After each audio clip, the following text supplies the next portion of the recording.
यमुनानगर में अंतर्राष्ट्रीय सरस्वती महोत्सव का आगाज हुआ, जहां चंडीगढ़ में सीएम के साथ बैठक के चलते समारोह के मुख्य अतिथि पर्यटन मंत्री कंवरपाल गुर्जर नहीं आ पाए। यमुनानगर के डीसी पार्थ गुप्ता समेत कई गणमान्य व्यक्तियों ने हवन पूजा कर अंतर्राष्ट्रीय स्तर पर महोत्सव की विधिवत रूप से शुरुआत की। पार्थ गुप्ता ने बताया कि प्रदेश के अंदर सरस्वती महोत्सव की शुरुआत यमुनानगर के आदि बद्री से हुई है, जो कि सरस्वती नदी का उद्गम स्थल माना जाता है। हवन पूजन के साथ विधिवत रूप से हमने यहां पर अंतर्राष्ट्रीय सरस्वती महोत्सव की शुरुआत की है।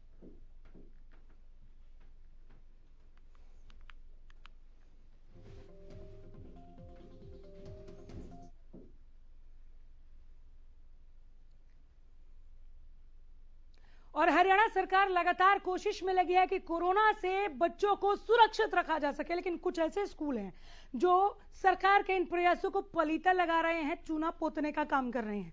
बल्लभगढ़ के मेन बाजार में स्थित आदर्श शिक्षा निकेतन स्कूल में कुछ ऐसा ही दिखा। अब भी देखिए इन नजारों को। स्कूल में 6ठी क्लास से लेकर 9वीं क्लास तक के बच्चों को भी बुलाया गया था। ये सिलसिला पिछले कई दिनों से चल रहा था, ये आज की कहानी नहीं है।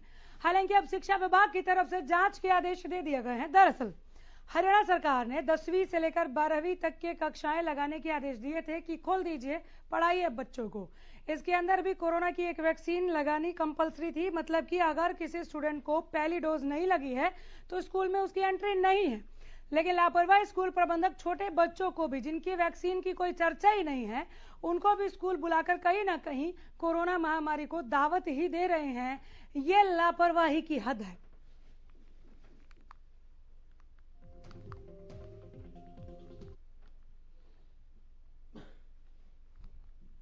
आदर्श स्कूल में छुट्टी क्यों कर दी आप लोगों की? वो चेकिंग वाले आए थे। कौन सी क्लास में पढ़ते हो? 7th। स्कूल खुलने का आदेश जो है वो 10वीं और 12वीं तक के, लेकिन 7th क्लास बुलाए। कब से आ रहे हो आप लोग? 2 दिन से आ रहे हैं। 2 दिन से आ रहे हो। क्या सर्टिफिकेट भी चेक करा गया कोई आप लोगों का? नहीं।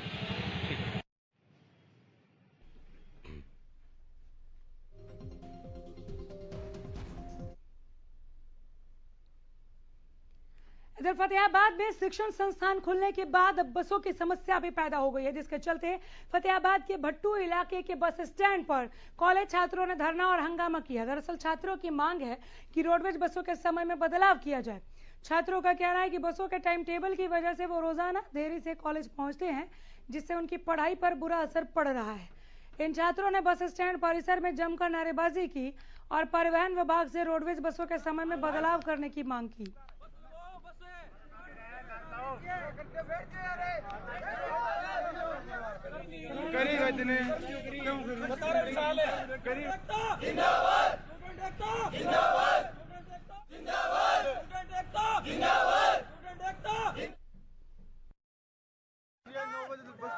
लेट बुका ITI में शायद स्टूडेंट सारे लेट होने लग रहे हैं।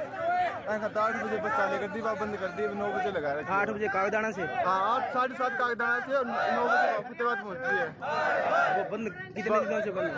ये अभी बंद कर दिए है। हम ये चाहते हैं कि वापस उसका टाइम 8 बजे कर दिया जाए। ये टाइम है 9 बजे, ये 9:30 बजे यहाँ पे लगती है। स्कूल कॉलेज में 10 बजे लगते हैं, हमें 10 बजे कोई पढ़ने का टाइम नहीं रहता। इसलिए हमारी यही मांग है 8 बजे वो वापस।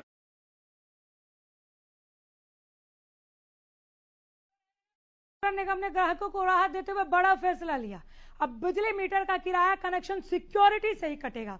इससे बिजली बिल में हर महीने 25 से 50 रुपए की कमी आएगी। उपभोक्ता विभाग के इस कदम की सराहना कर रहे हैं, स्वागत कर रहे हैं।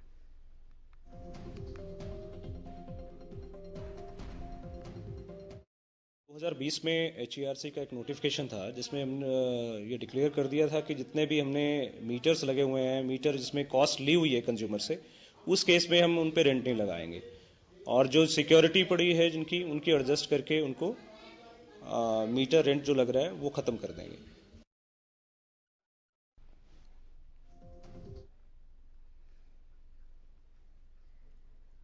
चीका थाने में तैनात SHO जावीर की गिरफ्तारी को लेकर स्थानीय लोगों ने विजिलेंस विभाग के खिलाफ लघु सचिवालय में प्रदर्शन किया। लोगों का कहना था कि SHO जावीर एक ईमानदार अधिकारी है, राजनीति के चलते उन्हें फंसाया जा रहा है। आपको बता दें कि कल विजिलेंस विभाग ने रिश्वत के आरोप में SHO को गिरफ्तार किया था।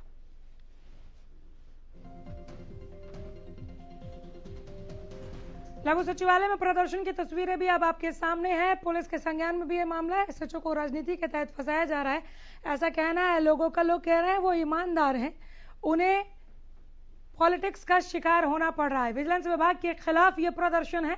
प्रदर्शन की तस्वीरें लघु सचिवालय कैथल के बाहर की है। राजनीतियों की मतलब दबाव में ये इस पे केस बनवाया गया है, ना कोई बरामदगी हुई है। और जब बरामदगी की बात हुई, जो आईजी डीआईजी था वो कहता है कि रिमांड से पता करेंगे। जब सामने ही नहीं कुछ तो रिमांड किस बात का लेंगे वो। प्रक्रिया कम से कम 3 से 4 घंटे चली। जब उनके हाथ में कोई भी पैसा नहीं लगा तो उनको गिरफ्तार क्यों किया गया? बोलते हैं कि रिश्वत ली गई है। अगर रिश्वत है तो वो रिश्वत कहाँ है? जो हमारे एसएचओ साहब है चीका से, बहुत ईमानदार और बहुत अच्छे व्यक्ति हैं। ये इनके साथ धोखा हुआ है, बिल्कुल ईमानदार है। हम इनको आज से नहीं, काफी पुराने दिनों से जान रहे। शहर में पता होता है अफसर का भाई कैसे हैं कैसे नहीं है, सभी से प्यार से मिलते हैं। उधर रतिया नगर पालिका में मुख्यमंत्री के आदेशों की सरेआम धज्जियां उड़ाई जा रही हैं। दरअसल मुख्यमंत्री द्वारा एक आदेश जारी कर यह कहा गया था कि पूरे प्रदेश में कर्मचारियों को सख्त आदेश है, सुबह मॉर्निंग के टाइम हर कर्मचारी पब्लिक डील करे और ऑफिस में मौजूद रहे। लेकिन रतिया नगर पालिका मुख्यमंत्री के आदेशों को ठेंगा दिखा रही है। वहीं आज नगर पालिका में पहुंचे कुछ लोगों को नगर पालिका में भी कोई अधिकारी मौजूद नहीं मिला, तो मामले को लेकर लोगों ने नगर पालिका पर कई गंभीर आरोप लगाए और नगर पालिका को भ्रष्टाचार का अड्डा बताया। इतना ही नहीं, उन्होंने प्रधानमंत्री आवास योजना में आई ग्रंथों में भी बड़ी घपलेबाजी के आरोप लगाए।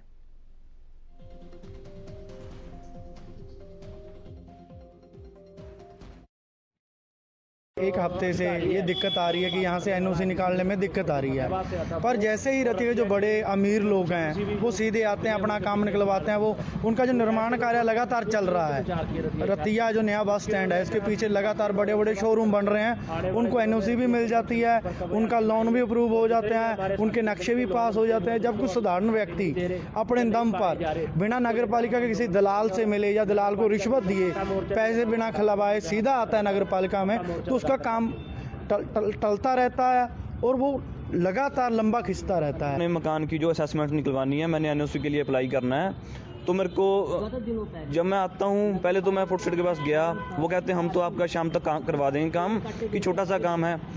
मैंने कहा चलो मैं खुद करवा लेता हूँ, ये क्या बात है। मैंने वहाँ पे फॉर्म लिए, फिल किए, यहाँ पे आया, साइन ही नहीं कर रहे।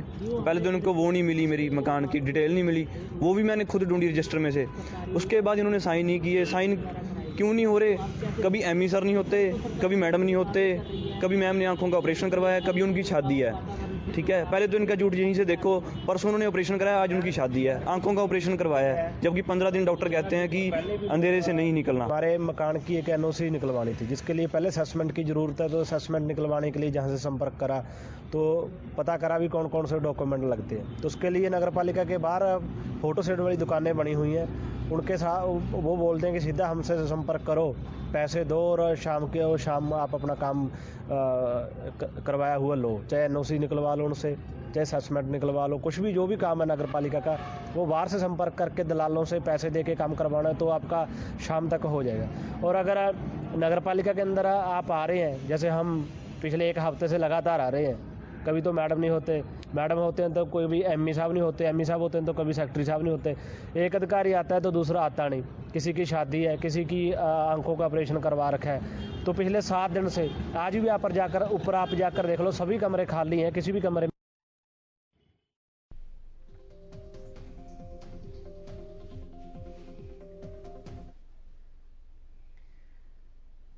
सोनीपत में नगर निगम एक्शन मोड में है और प्रॉपर्टी टैक्स डिफॉल्टर्स पर कार्रवाई कर रहा है।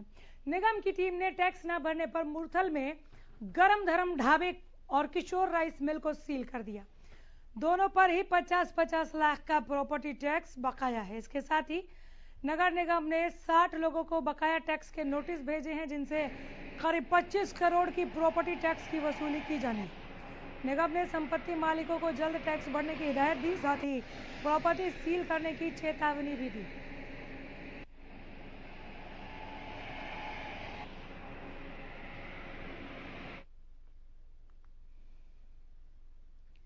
सोनीपत में सुबह सवेरे ही दर्दनाक हादसे में 2 पुलिसकर्मियों की मौत हो गई। दरअसल रोहट गांव के पास खरखौदा रोहतक रोड पर एक रोडवेज बस और कार की आमने सामने की जोरदार टक्कर हो गई। रोडवेज बस की जिस गाड़ी से टकराई उसमें पुलिस के 4 कर्मचारी सवार थे, जिनमें 2 की मौके पर ही मौत हो गई। बाकी 2 पुलिसकर्मी गंभीर रूप से घायल हैं। गंभीर रूप से घायल एक पुलिसकर्मी को रोहतक पीजीआई उपचार के लिए भेजा गया और दूसरे पुलिस कर्मचारी को सोनीपत प्राइवेट अस्पताल में भर्ती कराया गया।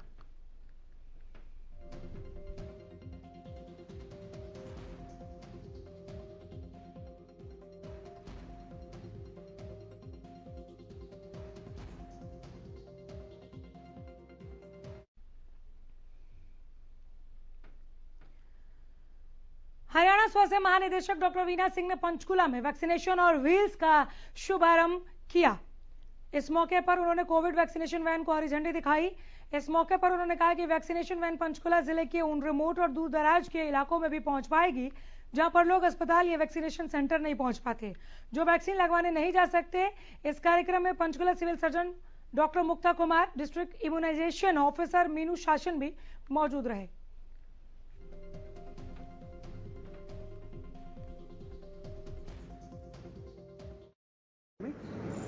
ये इन्फोसिस कंपनी ने अपने CSR फंड से लेके और पंचकुला में वैन दी है जिसका सिर्फ एक काम होगा, वो है vaccination in the outreach area, जहाँ जहाँ हम पहुँच नहीं पाते हैं नॉर्मली, उन जगह जाके और वहाँ जाके वैक्सीनेशन। तो लिटरली हम vaccination at the door step, जिसके अंदर घर तक पहुँच रहे हैं और इसके अंदर इमरजेंसी अगर कोई आ जाती है तो the van is equipped to take care of any reaction.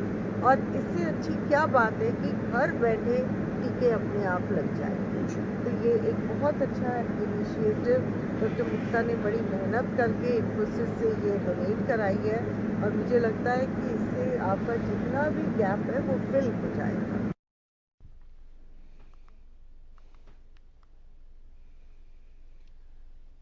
9 सूत्रीय मांगों को लेकर किसान संगठनों के सदस्यों ने बरनाला रोड स्थित लघु सचिवालय के पास पक्का मोर्चे का धरना जारी रखा। किसानों ने ट्रैक्टरों में बैठकर नारेबाजी की। प्रदर्शन कर रहे किसानों ने कहा, गांवों से लगातार किसान धरने पर पहुंच रहे हैं। अगर शीघ्र उनकी मांगे पूरी नहीं हुई तो आगामी कुछ दिनों में संयुक्त मोर्चा की बैठक की जाएगी, जिसमें आंदोलन को तेज करने का फैसला लिया जाएगा। मांगे पूरी नहीं होने तक आंदोलन को जारी रखा जाएगा। एक हफ्ता हो गया है लगभग यहाँ पे ट्रैक्टर ट्रालियों का मोर्चा लगे हुए, और हमारी जो मांगे थी उन्हीं को लेके यहाँ पे आए थे। फसलों का, खराब फसलों का मुआवजा और बकाया जो बीमा क्लेम है, बुढ़ापा पेंशन बहाल की जाए, ट्यूबवेलों के कनेक्शन जारी की जाए, यूरिया खाद का प्रबंध किया जाए, स्कूल खोले जाए। इन मांगों को लेके यहाँ पे एक हफ्ते से किसान ट्रैक्टर ट्रालियों में बैठे हैं। हमारी मांगे पूरी करो, जिंदाबाद जिंदाबाद जिंदाबाद, हरियाणा सरकार मुर्दाबाद मुर्दाबाद मुर्दाबाद, किसान एकता मुर्दाबाद।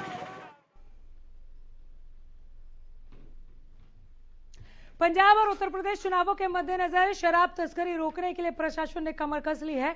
उपायुक्त अनीश यादव और पुलिस अधीक्षक अर्पित जैन ने डबवाली रोड सहित शहर में बने शराब के गोदामों की जांच की।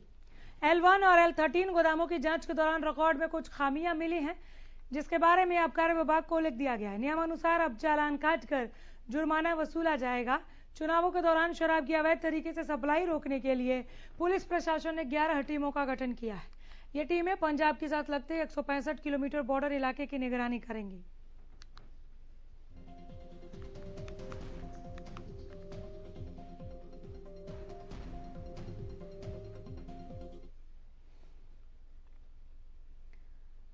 रादौर में तेज हवाओं के साथ बारिश के चलते गेहूं की फसल में भारी नुकसान की आशंका जताई जा रही है। वहीं सरसों की फसल की बात करें, नुकसान का अंदेशा यहां भी है।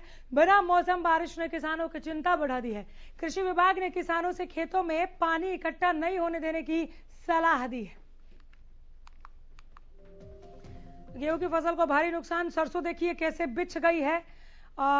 बहुत नुकसान किसानों को झेलना पड़ा है। बेमौसम बारिश की वजह से अभी भी रुक रुक कर बारिश हो रही है। तेज हवाओं ने और ज्यादा नुकसान पहुंचाया है इन फसलों को। तेज हवाओं के साथ बारिश की वजह से ये फसलें जो लहलहा रही थी वो जमीन पर बिछ गई। जैसे बरसात के साथ तेज हवा है, सरसों में जब सबसे ज़्यादा नुकसान हुआ है। सरसों की अगर बात करें हम तो 40 से 50% तक नुकसान है, क्योंकि तेज हवा के साथ जो सरसों की फसल है वो बिल्कुल नीचे गिर चुकी है और जिसमें दाना बन चुका है उस दाने की क्वालिटी पे भी फर्क पड़ेगा। दूसरी अगर बात करें हम गेहूं की फसल की, गेहूं की फसल में जहां पहले ही पानी दे रखा है किसानों ने और बारिश की वजह से और पानी खड़ा हो चुका है, तो गेहूं की फसल में भी 25 से 30% तक नुकसान है। गोहाना और आसपास के इलाके में कल देर रात से हो रही बेमौसमी बारिश ने किसानों की टेंशन बढ़ा दी है। गेहूं की फसल में बारिश का पानी भर गया, जिसके चलते फसल पीली पड़ने लगी है। मुआवजे को लेकर अब किसान कह रहे हैं प्रशासन की तरफ से कोई गिरदावरी शुरू नहीं हुई। अगर सरकार ने 2 दिनों में गिरदावरी शुरू नहीं की तो वो रोड जाम करेंगे। रात से भी बारिश हो रही है, उससे पहले भी मौसमी बारिश बहुत ज्यादा हुई है और गोहाना तहसील का विशेष क्षेत्र इसमें बहुत भारी नुकसान हुआ। पीछे धान के जो खरीफ की फसल थी उसमें भी बहुत ज्यादा खराब हुआ था। पिछला भी मुआवजा नहीं मिला और अब की बार हमारे गेहूं भी खराब है। अगर ये नहीं हुआ तो रोड पे बैठेंगे। रोड को कटना पड़ा था फॉर्मेलिटी, हम पूरा पाड़ के दिखाएंगे रोड को।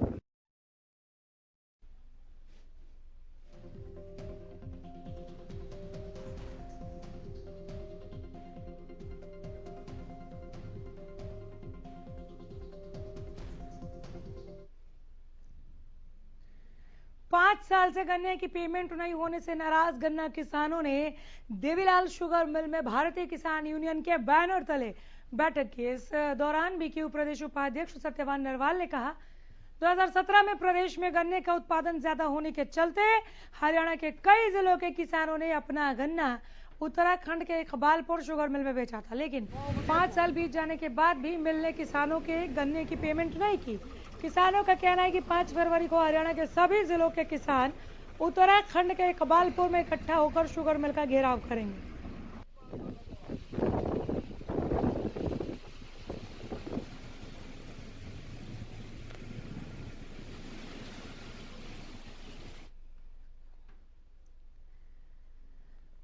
क्या आपके बच्चे भी मोबाइल के लिए आपस में लड़ते झगड़ते हैं? क्या ऑनलाइन पढ़ाई के नाम पर मोबाइल का मिसयूज करते हैं, या फिर उन्हें भी पढ़ाई की जगह मोबाइल से तरह तरह की वीडियो रील्स बनाने की लत लग गई है? तो ये खबर आपके लिए है, रिपोर्ट देखिए।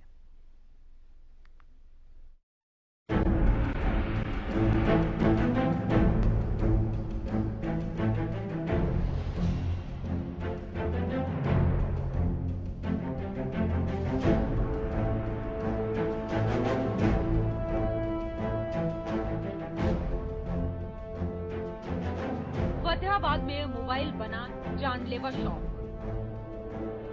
14 वर्षीय छात्रा को लगी वीडियो बनाने की लत। पिता ने छीना मोबाइल तो छात्रा ने की खुदकुशी। आजकल बच्चों में मोबाइल की बुरी लत इस कदर हावी है कि मोबाइल छीन लेने पर या तो बच्चे रोने लगते हैं या फिर मारपीट पर उतारू हो जाते हैं। ऑनलाइन पढ़ाई के नाम पर गार्जियन अपने बच्चों को मोबाइल इसलिए देते हैं ताकि उसका भविष्य खराब न हो, लेकिन यही बच्चे पढ़ाई की जगह मोबाइल का गलत इस्तेमाल करने लगते हैं, वीडियो गेम खेलने लगते हैं और तो और मोबाइल छीनने पर हिंसक हो उठते हैं। लेकिन फतेहाबाद से जो मामला सामने आया है वो दिल दहला देने वाला है। यहाँ एक पिता को अपने 14 वर्षीय छात्रा से मोबाइल छीनना इतना भारी पड़ गया कि छात्रा ने खुदकुशी कर ली। दरअसल फतेहाबाद में ऑनलाइन कक्षा के लिए पिता ने एक मोबाइल खरीदा और छात्रा को ऑनलाइन पढ़ाई के लिए दिया, लेकिन छात्रा को वीडियो बनाने की लत लग गई। मोबाइल को लेकर बाकी बहनों के साथ उसकी लड़ाई होने लगी। पिता को जैसे ही इसकी जानकारी मिली उन्होंने मोबाइल बेच दिया, जिसके बाद छात्रा ने खुदकुशी कर अपनी जीवन लीला समाप्त कर ली।